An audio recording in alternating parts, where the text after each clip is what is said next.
We don't know day to day or even hour to hour what President Trump will decide to do. Canadian economy, but the BC forestry sector is getting another piece of bad news this week. An increase in the U.S. anti-dumping duty that applies to the province's softwood lumber. It's official. The U.S.-Canada softwood lumber war is back, and this time, the fallout is bigger than anyone expected. In a dramatic turn in the ongoing trade conflict, Canada is now signaling its readiness to limit softwood lumber exports to the United States. This decision follows President Trump's escalated tariff threats and his administration's national security probe into Canadian wood imports, an issue that has long fueled friction between the two nations. The confrontation reignited in early 2025 when President Trump, during his second term, openly dismissed the need for Canadian imports. What if the walls of your future home just got $11,000 more expensive overnight? That's exactly what happened this week when Canada, in a move that stunned Washington, pulled the plug on nearly 30% of the lumber supply flowing into the United States. No warning, no negotiation, just silence, followed by soaring housing costs and political chaos. The person at the center of the storm? President Donald J. Trump, blindsided, furious, and now scrambling for options. But this wasn't a fluke, it was retaliation. On Monday morning, the Canadian Ministry of Natural Resources issued a formal suspension on all new lumber export permits to the United States. The statement was cold, clinical, and final. Effective immediately, no new lumber shipments will be authorized for cross-border export into the United States. In practical terms, this means American builders, already reeling from post-pandemic supply chain instability, just lost nearly one-third of their softwood lumber stock. Within 48 hours, the National Association of Home Builders issued a sobering update. Average single-family construction costs would rise by $11,300 due to the spike in wood prices. And that's just the beginning. Framing crews across the Midwest are halting mid-build. Contractors are getting desperate. And first-time homebuyers, already priced out by inflation, are watching their dreams evaporate. To understand the roots of this dramatic move, we have to rewind to early February 2025. That's when President Trump signed an aggressive executive order imposing reciprocal tariffs on Canadian aluminum, beef, and dairy. The administration called it a protection of American sovereignty. Canada called it economic hostility. But what tipped the scale wasn't just aluminum or beef, it was Trump's April tweet calling Canada a manipulative trading parasite hiding behind politeness. That tweet exploded across Canadian headlines. Public outrage followed. Prime Minister Mark Carney, a former Bank of England chief, now turned political heavyweight, was under immense pressure to respond decisively. For weeks, his cabinet debated sanctions, embargoes, and WTO filings. But when the Trump administration hit back again in June, this time slapping a 20% import fee on Canadian hydroelectric energy flowing into New York and Vermont, something snapped. The result was swift and surgical. Carney's government halted lumber, and not just any lumber, the bulk of it from British Columbia and Quebec, both vital to U.S. construction zones from Texas to Ohio. Inside the White House, officials say Trump first heard the news not from advisors, but during a heated phone call with Iowa Governor Kim Reynolds. According to a senior staffer who asked to remain anonymous, he was livid. He screamed, "You mean they actually did it? You're telling me Carney shut the damn taps off?" A hastily scheduled press conference later that day only added fuel to the fire. Trump appeared red-faced, defiant, and visibly shaken. "Canada has made a very big mistake," he said. "We will respond, and it will hurt them far more than it hurts us." But economists and defense advisors alike aren't so sure. Because lumber, unlike tech, cars, or even oil, is uniquely sensitive.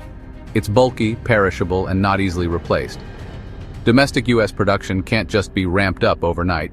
Sawmills in Montana, Georgia, and Oregon are already operating at near capacity.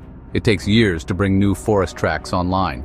In Houston, a young couple, Jamal and Erica Walker, were just days from breaking ground on their first home.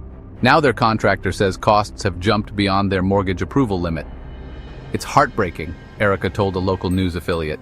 "We've waited 2 years, saved every dollar, and now because two world leaders can't keep their egos in check, we might lose our shot." Stories like this are multiplying across the country. In Detroit, Phoenix, and Atlanta, home builders are delaying projects. Some are canceling altogether. And it's not just families. Affordable housing projects backed by local governments are being shelved too, cutting off relief in cities already suffocating from housing shortages. With the Canadian embargo now in effect, all eyes turn to how the U.S. will respond. Early reports suggest Trump's team is weighing a complete suspension of maple syrup imports. Yes, seriously. New visa restrictions for Canadian contractors, and even punitive actions through NAFTA 2.0 channels. But Canada seems prepared. In a televised address on Wednesday, Prime Minister Carney stated clearly, "This is not a trade war we wanted, but we will not be intimidated.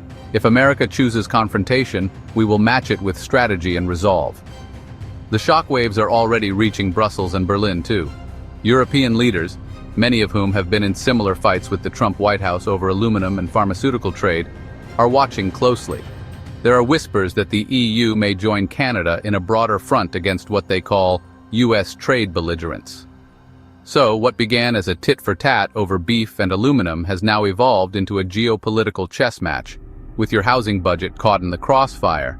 And the question remains, can Trump outmaneuver Canada without pushing the U.S. economy into deeper crisis?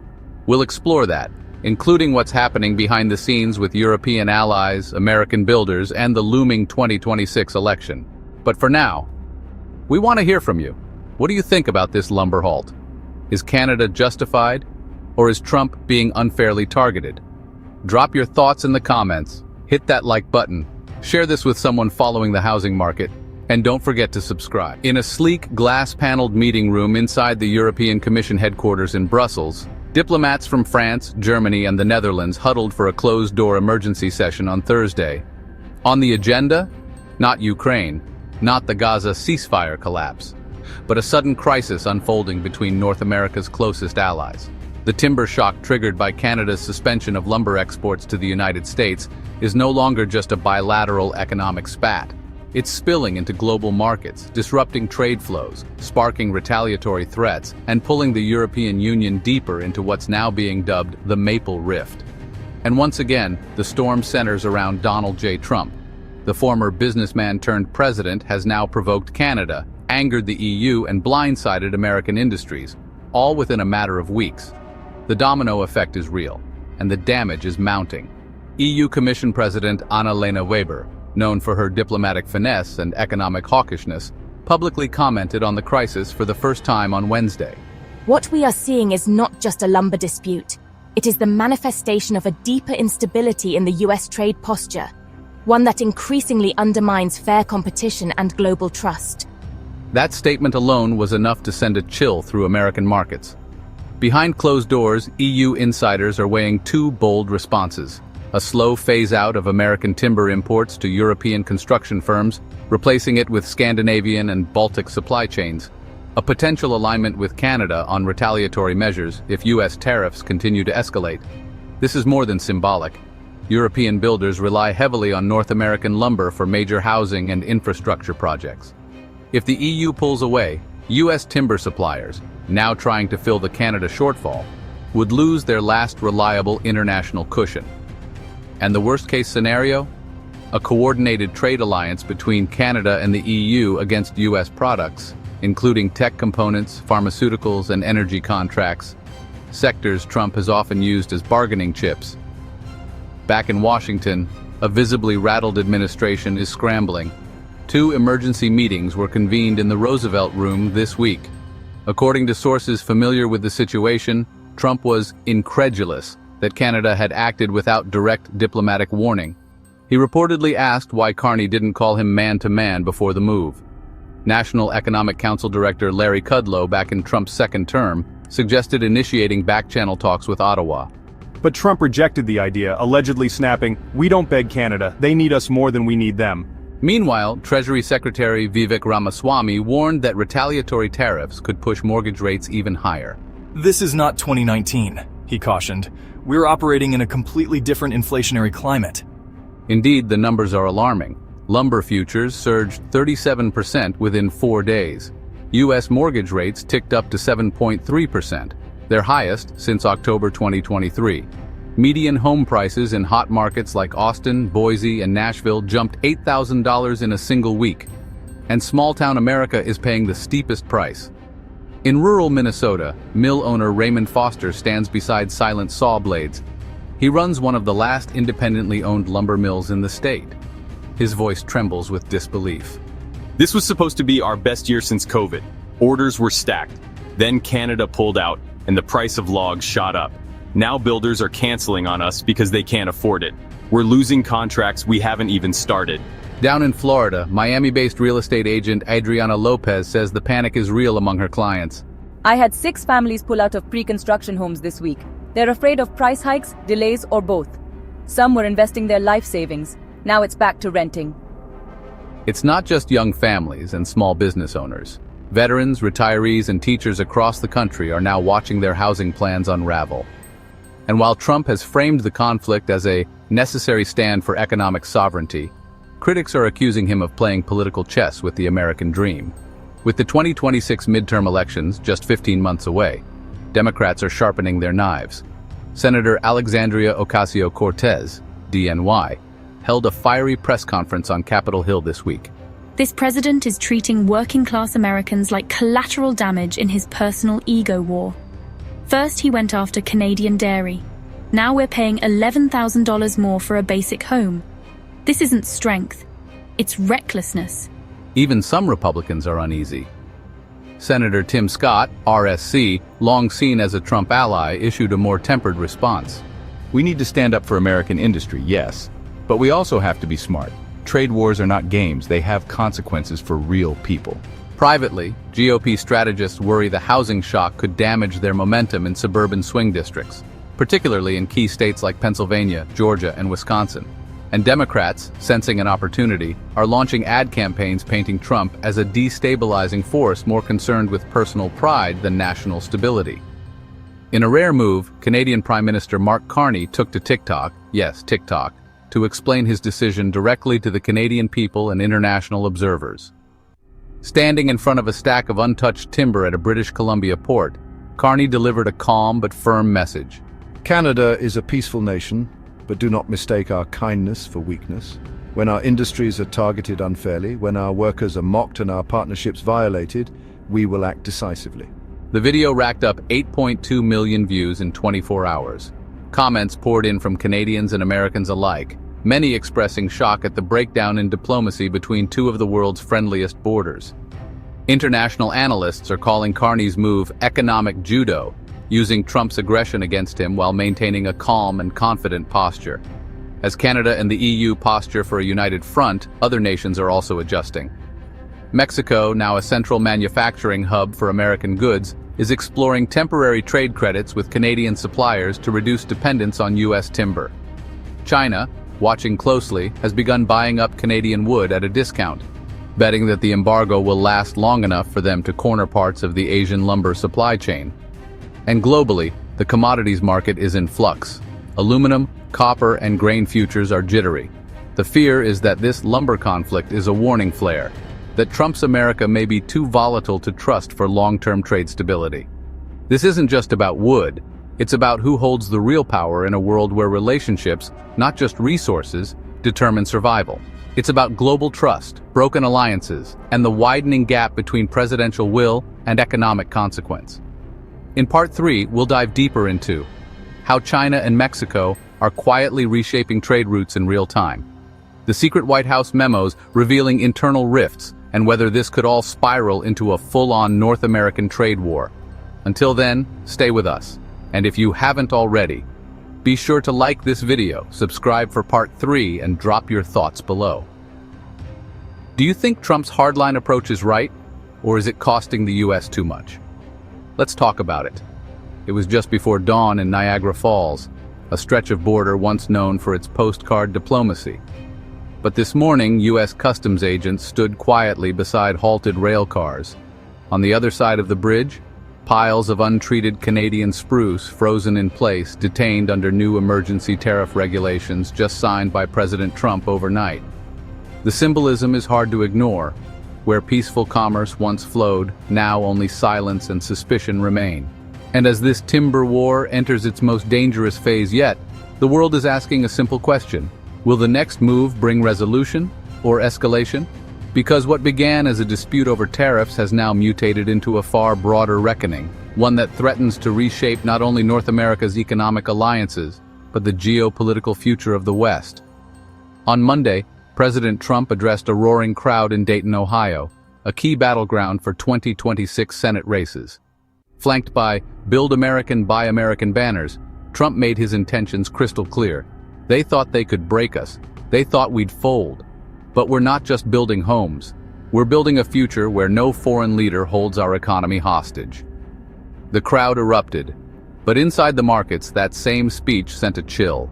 Within hours, Trump signed Executive Order 14,094B, expanding tariffs to all Canadian wood-related products, including furniture, engineered panels, and even pulp used in toilet paper and packaging. That last detail hit Walmart, Amazon, and Target directly, as they scrambled to assess price spikes across daily-use goods. Industry leaders are sounding alarms. The American Forest and Paper Association estimates price hikes of 15–20% on common household goods within weeks. Builders are now turning to synthetic alternatives, but warn of long-term durability issues and delays in adoption. Even major logistics companies like FedEx and UPS are seeing increased packaging costs trickle into shipping rates. In short, the pain is spreading, and Trump isn't blinking. If Washington thought the timber move was Canada's final card, they underestimated Mark Carney. This week, Canadian Parliament passed a landmark Strategic Export Act, granting the federal government emergency powers to regulate shipments of critical resources, including hydropower and rare earth minerals used in electric vehicles, solar panels, and semiconductors. Most Americans don't realize this, but Canada supplies over 60% of the hydroelectric energy to parts of New England. And in 2024, it became the second largest North American source of rare earths, a direct challenge to China's dominance. Now, Ottawa has the authority to curb or reroute that flow at any time. Carney, speaking in Toronto at the Canadian Chamber of Commerce, didn't mince words. We don't want this war, but we won't keep powering a neighbor who punishes us in the daylight and asks for our help in the dark. It's a calculated escalation, one that keeps the economic pain focused but gives Canada international moral high ground. In a stunning development, the European Commission voted 23-4 in favor of launching a joint trade stabilization pact with Canada and Mexico. The agreement, still in early stages, would create a multi-continent trade corridor prioritizing timber, agricultural exports, and clean energy components between North America and the EU, with reduced U.S. involvement. France's finance minister Delphine Moreau called it a safeguard against volatility. Meanwhile, across the Atlantic, BRICS nations, Brazil, Russia, India, China, South Africa, and now Iran and Egypt, are openly courting Canada. China's President Xi Jinping offered to host a Canadian delegation this fall, praising their courage to stand tall amid pressure. And in South Africa, BRICS diplomats floated the idea of a new northern trade axis, linking Canadian resources to African ports through Asian capital and Eurasian rails. It's a signal that can't be ignored. The world is moving on without Washington in key resource conversations. Working behind the scenes to arrange a discreet meeting between Carney and Trump at a neutral location, possibly Iceland or Geneva, within the next 30 days. But a deal won't be easy. Carney wants a removal of tariffs, a public apology for Trump's parasite tweet, and a joint rebuilding package for North American supply chains. Trump, according to sources, refuses to kneel to any conditions. And with midterm politics heating up, both sides may prefer the optics of conflict over the vulnerability of compromise. The Great Timber Standoff of 2025 isn't just a trade dispute, it's a stress test, revealing the fragility of modern alliances, the cost of unilateralism, and the profound interconnectedness of global supply chains. Trump sees this as a battle for sovereignty. Carney sees it as a stand for dignity. The EU sees an opportunity, and China sees the future. But the American people? They see plywood priced like platinum and homeownership drifting further out of reach. So where do we go from here? Do Trump and Carney find a path to peace in the backroom corridors of global diplomacy? Or does this crisis define a new world? One where even the closest allies can turn into rivals overnight. The stakes are higher than timber. They're about trust, credibility, and the shape of the post-American century. Now we turn it to you. Should Trump continue standing his ground no matter the economic cost? Is Canada right to take a stand, or did it overreach? And what does this mean for your own future, your home, your job, your family? We want to hear from you. Drop your thoughts in the comments. Like, share, and subscribe to stay ahead of the next big twist in this global turning point. Thank you for watching.